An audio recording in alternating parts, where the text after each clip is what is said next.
جماعت نہم اسلامیات کا دوسرا باب ایمانیات و عبادات۔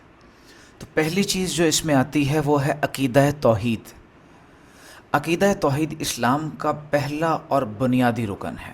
اس سے پہلے ہمیں یہ جاننا چاہیے کہ یہ لفظ توحید کہاں سے نکلا ہے۔ توحید لفظ لغت میں اگر دیکھیں نا، لغت کہتے ہیں ڈکشنری کو، اکثر آپ نے یہ جملہ سنا ہوگا کہ لغوی معنی، تو لغت میں توحید لفظ نکلا ہے واحد سے۔ واحد کا مطلب ہے ایک، اکیلا، تنہا، یکتا۔ ہماری اس کتاب میں اس کا مطلب یہی ہے کہ ایک ماننا، ایک جاننا، یکتا سمجھنا۔ اور شریعت میں اس کا مطلب کہ اللہ رب العزت کو اس کی ذات، صفات، کمالات اور اللہ کے کاموں میں یکتا ماننا، اکیلا ماننا، واحد ماننا توحید کہلاتا ہے۔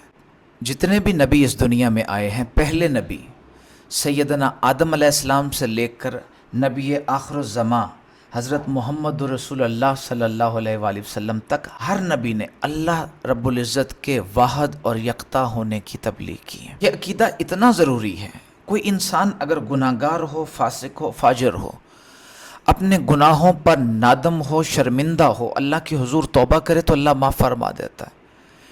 لیکن عقیدہ توحید میں اگر کوئی غلطی ہو تو اللہ اس کو کبھی معاف نہیں فرماتا۔ ہمارے دین میں بھی جو شخص اللہ رب العزت کی توحید کا قائل نہیں، اس کی وحدانیت کا قائل نہیں، وہ دائرہ اسلام سے خارج ہے، وہ مسلمان نہیں کہلا سکتا۔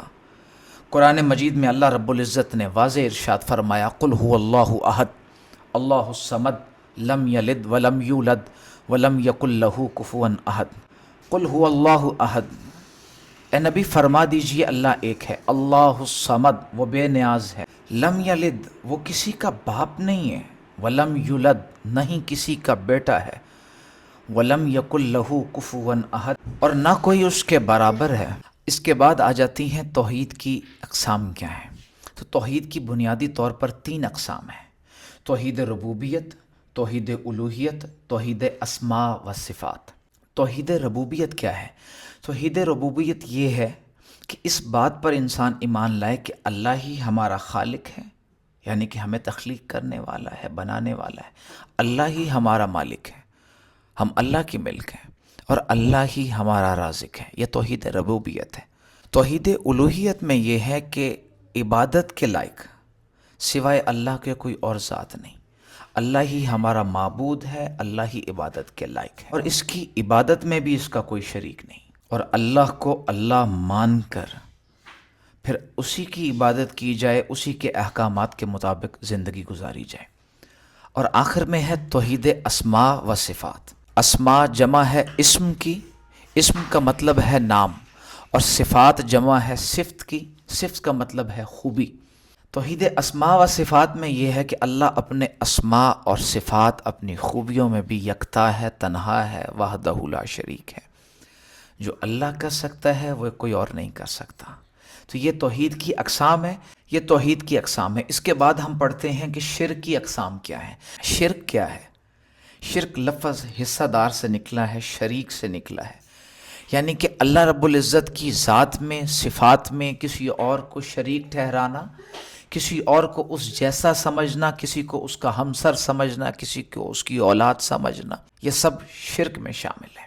ذات میں شریک، الوہیت میں شریک، اور صفات میں شریک۔ ذات میں شریک یہ ہے کسی کو اللہ کا ہمسر سمجھنا، کسی کو اللہ کے برابر سمجھنا، کسی کو اللہ کی اولاد سمجھنا، یا اللہ کو کسی کی اولاد سمجھنا، یہ ذات میں شریک ہے۔ جو ذات اللہ کی شخصیت کے ساتھ، اللہ کے ساتھ شریک ٹھہرانا، یہ ذات میں شریک ہے۔ یہ اللہ رب العزت نے واضح فرمایا ہے، ہم نے ابھی پڑھی ہے سورۃ لم یلد ولم یولد۔ الوہیت میں شریک کیا ہے؟ اب ہم نے الوہیت کی توحید پڑھی تھی، اسی کا الٹ الوہیت میں شریک ہے، یعنی کہ اللہ کے علاوہ کسی اور کو بھی عبادت کے لائق سمجھنا، کسی اور کی بندگی کرنا، یہ الوہیت میں شرک کہلاتا ہے۔ اللہ نے قرآن میں واضح فرمایا تم اس کے سوا کسی کی عبادت نہ کرو۔ اور صفات میں شریک، صفات خوبیوں میں شریک، یعنی کہ جو اللہ کر سکتا ہے معاذ اللہ یہ عقیدہ رکھنا وہ کوئی اور ہی اسی تقاضوں کے ساتھ کر سکتا ہے۔ جو اللہ طاقت رکھتا ہے، جو اللہ علم رکھتا ہے، جو اللہ قدرت رکھتا ہے، وہی طاقت، وہی علم، وہی قدرت کوئی اور بھی رکھتا ہے، یہ صفات میں شریک ہے۔ اگلا عنوان یہ ہے کہ عقیدہ توحید کے انسانی زندگی پر اثرات کیا ہے۔ تو غور سے سنیں، ہم بت پرستوں کو جب دیکھتے ہیں، اور عرب میں جب میرے آقا صلی اللہ علیہ وسلم کی آمد ہوئی، کوئی لات کی پوجا کرتا تھا، کوئی منات کی، کوئی حبل کی، کوئی آصاف کی، اور آج بھی 33 کروڑ کے قریب جو بت پرست ہیں ان کے خدا ہیں۔ یقیناً کسی کو اپنے خداؤں کا 33 کروڑ کا نام بھی نہیں یاد ہوگا۔